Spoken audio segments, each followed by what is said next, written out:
എല്ലാവർക്കും നമസ്കാരം. ഇന്ന് നമുക്ക് വളരെ ഫ്ലഫി ആയിട്ടുള്ള പാൻകേക്ക് എങ്ങനെയാണ് വളരെ എളുപ്പത്തിൽ വീട്ടിൽ തന്നെ തയ്യാറാക്കി എടുക്കുന്നത് നോക്കാം. ഈ ഒരു പാൻകേക്കിൻ്റെ പ്രത്യേകത എന്ന് പറയുമ്പോൾ ഇത് വളരെ സോഫ്റ്റ് ആയിട്ടുള്ള നല്ല ഫ്ലഫി ആയിട്ടുള്ളതാണ്.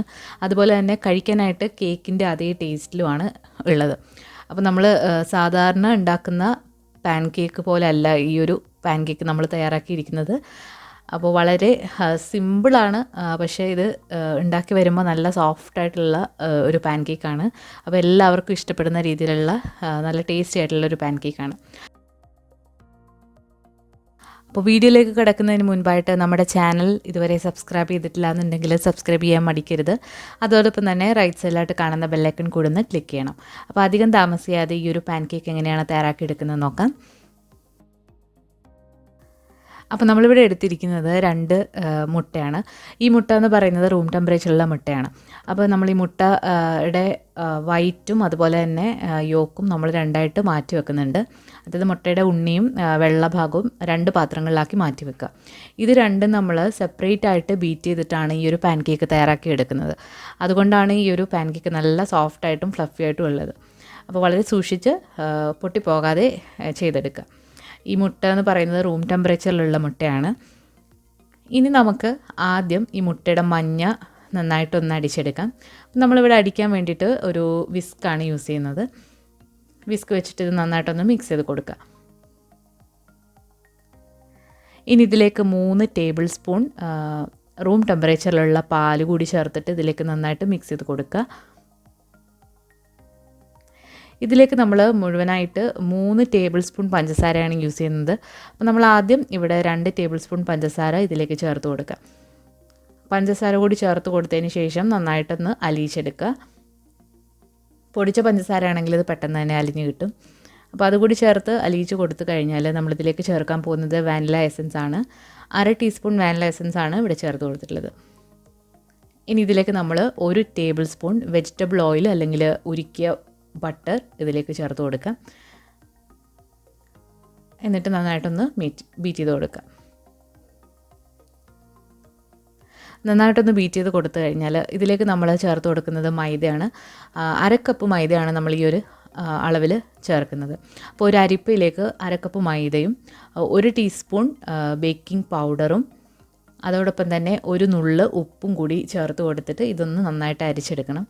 നമ്മൾ അരിച്ചെടുക്കുന്നത് എന്തിനാണെന്ന് വെച്ചാൽ ഈ ബേക്കിംഗ് പൗഡർ നന്നായിട്ട് കട്ട കെട്ടാതെ ഒരേപോലെ മിക്സായി കിട്ടാൻ വേണ്ടിയിട്ടാണ്. അപ്പോൾ ഇത് നന്നായിട്ടൊന്ന് അരിച്ച് കൊടുക്കുക. ഇപ്പോൾ അരിച്ചെടുത്തിട്ടുണ്ട്. ഇതിന് ഈ വിസ്ക് വെച്ചിട്ട് തന്നെ കട്ടകളില്ലാതെ നല്ലോണം ഒന്ന് ബീറ്റ് ചെയ്തെടുക്കുക. അപ്പോൾ കട്ടകളൊന്നും തന്നെ ഇല്ലാതെ നമ്മളിതിപ്പോൾ ബീറ്റ് ചെയ്ത് എടുത്തിട്ടുണ്ട്. അപ്പോൾ ഇനി നമുക്ക് മാറ്റി വെക്കാം. ഇനി നമ്മൾ നേരത്തെ മാറ്റി വെച്ചിരിക്കുന്ന മുട്ടയുടെ വെള്ളം ഒന്ന് പതപ്പിച്ചെടുക്കാം. നിങ്ങൾക്ക് ഇതുപോലെ ഒരു ഇലക്ട്രിക് ബീറ്ററോ അല്ലെങ്കിൽ നേരത്തെ ഉപയോഗിച്ച വിസ്കോ വെച്ചിട്ടോ ചെയ്യാവുന്നതാണ്. വിസ്ക് വെക്കുമ്പോൾ കുറച്ചുകൂടെ സമയം കൂടുതലെടുക്കുന്നു മാത്രം. നന്നായിട്ട് പതപ്പിച്ച് കൊടുത്താലും മതിയാകും. നല്ല ക്ലീൻ ആയിട്ടുള്ളൊരു പാത്രത്തിൽ വേണം നിങ്ങൾ ഇത് ചെയ്തെടുക്കാനായിട്ട്. കുറച്ചൊന്ന് ബീറ്റായി കഴിഞ്ഞാൽ ഇതിലേക്ക് നമ്മൾ ബാക്കിയുള്ള 1 ടേബിൾ സ്പൂൺ പഞ്ചസാര കൂടി ചേർത്ത് കൊടുക്കാം.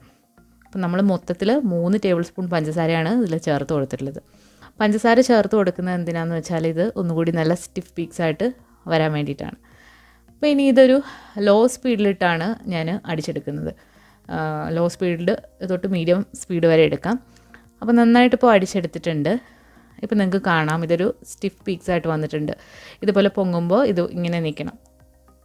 അപ്പോൾ ഇനി ഇത് നമ്മൾ നേരത്തെ അടിച്ചു വെച്ചിരിക്കുന്ന മുട്ടയും അതുപോലെ തന്നെ മൈദയുടെ കൂട്ടിലേക്ക് നന്നായിട്ട് ഒന്ന് മിക്സ് ചെയ്ത് കൊടുക്കാം.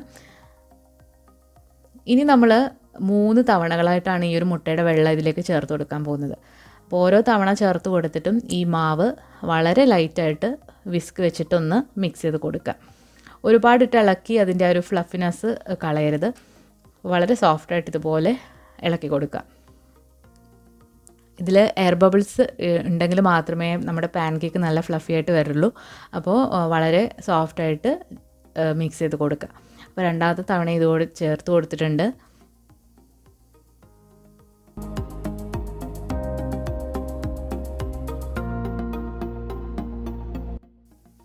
ഇപ്പോൾ നമ്മൾ 3ാമത്തെ തവണയും ചേർത്ത് കൊടുത്തു.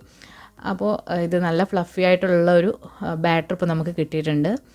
അപ്പോൾ ഇനി നമ്മൾ അധികം താമസിയാതെ തന്നെ ഇത് പാൻകേക്കായിട്ട് മാറ്റിയെടുക്കാം.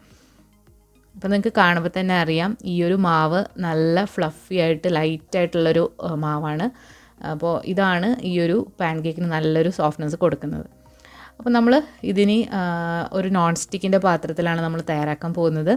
അപ്പം നമ്മൾ ശ്രദ്ധിക്കേണ്ട ഒരു കാര്യം എന്ന് പറഞ്ഞാൽ ഒരുപാട് തീ കൂട്ടിയിട്ട് നമ്മൾ ഈ ഒരു പാൻകേക്ക് ചെയ്തെടുക്കരുത്. മീഡിയം ലോ ഫ്ലെയിമിലിട്ട് വേണം ഇത് ചെയ്തെടുക്കാൻ. അപ്പോൾ കുറച്ച് എണ്ണ ഒന്ന് ഒഴിച്ചു കൊടുത്തിട്ട് നന്നായിട്ടൊന്ന് തൂത്ത് കൊടുക്കുക. അപ്പോൾ നമ്മൾ തീ വളരെ കുറച്ചിടാനായിട്ട് ശ്രദ്ധിക്കുക. Medium low flame.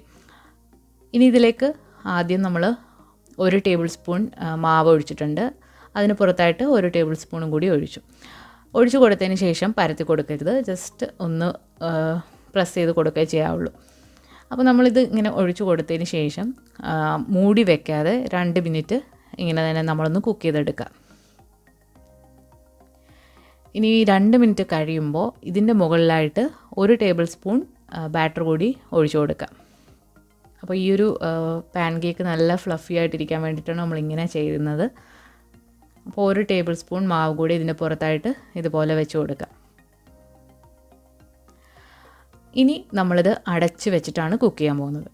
അടച്ച് വെച്ചിട്ട് 5 മിനിറ്റ് ലോ മീഡിയം ഫ്ലെയിമിൽ നമ്മളിത് കുക്ക് ചെയ്തെടുക്കണം.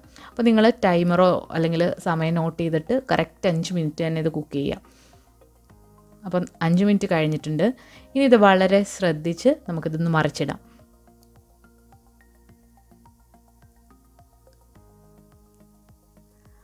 നമ്മളൊരു സൈഡ് മറിച്ചിട്ടുണ്ട്. ഇനി വീണ്ടും അടച്ചു വെച്ചിട്ട് 5 മിനിറ്റ് വളരെ കുറഞ്ഞ ടെമ്പറേച്ചറിൽ ഇത് കുക്ക് ചെയ്തെടുക്കാം. അപ്പോൾ ഇങ്ങനെ ചെയ്യുമ്പോഴാണ് ഇതിൻ്റെ ഉൾഭാഗമൊക്കെ നന്നായിട്ട് വെന്ത് നല്ല കേക്കായിട്ട് വരുന്നത്.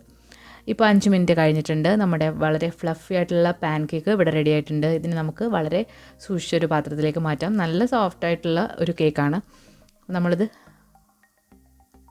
നിങ്ങൾക്ക് കാണാം, കരിഞ്ഞൊന്നും പോയിട്ടില്ല. നല്ലതായിട്ട് അകമെല്ലാം കുക്കായി വന്നിട്ടുണ്ട്. അപ്പോൾ ഇതുപോലെ തന്നെ ബാക്കിയുള്ള പാൻകേക്കും നമുക്ക് തയ്യാറാക്കിയെടുക്കാം. നിങ്ങൾക്ക് ഇതിൻ്റെ ടൈമിങ്സിൽ സംശയം ഉണ്ടെങ്കിൽ ഒന്നുകൂടി ബാക്ക് അടിച്ച് നോക്കിയിട്ട് നിങ്ങൾക്ക് വീഡിയോ ഒന്നുകൂടി കാണാവുന്നതാണ്. അപ്പോൾ എല്ലാ പാൻകേക്കും ഇതുപോലെ നമ്മൾ ചുട്ടെടുക്കുക. അപ്പോൾ ഈ ഒരു അളവിൽ ഞാൻ 4 പാൻകേക്കാണ് തയ്യാറാക്കി എടുത്തിട്ടുള്ളത്. അപ്പോൾ നിങ്ങളുടെ ക്വാണ്ടിറ്റിക്ക് അനുസരിച്ചിട്ട് ഈ മാവിൻ്റെ അളവ് ഇരട്ടിച്ച് കൊടുത്താൽ മതിയാകും. ഇനി ഇതിന് മുകളിലായിട്ട് കുറച്ച് പൊടിച്ച പഞ്ചസാര അതുപോലെ ഒന്ന് തൂക്കി കൊടുക്കാവുന്നതാണ്. അപ്പോൾ ഈ ഒരു പാൻകേക്ക് നിങ്ങൾക്ക് ഇങ്ങനെ തന്നെ കഴിക്കാം. അല്ലാന്നുണ്ടെങ്കിൽ തേനിൻ്റെ കൂടെയോ അല്ലെങ്കിൽ ചോക്ലേറ്റ് സോസിൻ്റെ കൂടെയോ നിങ്ങളുടെ ഇഷ്ടത്തിനുള്ള ഫ്രൂട്ട്സിൻ്റെ കൂടെയോ ഒക്കെ കഴിക്കാവുന്നതാണ്. അപ്പോൾ എല്ലാവർക്കും ഒരേപോലെ ഇഷ്ടപ്പെടുന്ന ഒരു അടിപൊളി പാൻകേക്കിൻ്റെ റെസിപ്പിയാണ് ഞാനിന്ന് ഷെയർ ചെയ്തത്. അപ്പോൾ ഈ ഒരു വീഡിയോ നിങ്ങൾക്ക് ഇഷ്ടമായിട്ടുണ്ടെങ്കിൽ തീർച്ചയായിട്ടും നിങ്ങൾ ലൈക്ക് ചെയ്യാനും ഷെയർ ചെയ്യാനും കമൻറ്റ് ചെയ്യാനും ഒന്നും മറക്കരുത്. അതിന് മുൻപായിട്ട് നമ്മൾ ഈ ഒരു പാൻകേക്ക് ഒന്ന് കട്ട് ചെയ്ത് കാണിക്കുകയാണ്. അപ്പോൾ നമ്മളിത് കാണുമ്പോൾ തന്നെ നിങ്ങൾക്ക് മനസ്സിലാകും ഇത് ശരിക്കും ഒരു കേക്കാണ്. അപ്പോൾ ടേസ്റ്റും അതുപോലെ തന്നെയാണ്. പക്ഷേ നമ്മൾ പാനിലാണ് തയ്യാറാക്കി എടുത്തിട്ടുള്ളത്. അപ്പോൾ വളരെ ഫ്ലഫി ആയിട്ടുള്ള പാൻകേക്കാണ്. അപ്പോൾ എല്ലാവരും ട്രൈ ചെയ്ത് നോക്കുക. നമ്മുടെ ചാനൽ ഇതുവരെ സബ്സ്ക്രൈബ് ചെയ്തിട്ടില്ല എന്നുണ്ടെങ്കിൽ സബ്സ്ക്രൈബ് ചെയ്യാനും മടിക്കരുത്. പുതിയൊരു റെസിപ്പി വീഡിയോ ആയിട്ട് നമുക്ക് വീണ്ടും കാണാം. താങ്ക്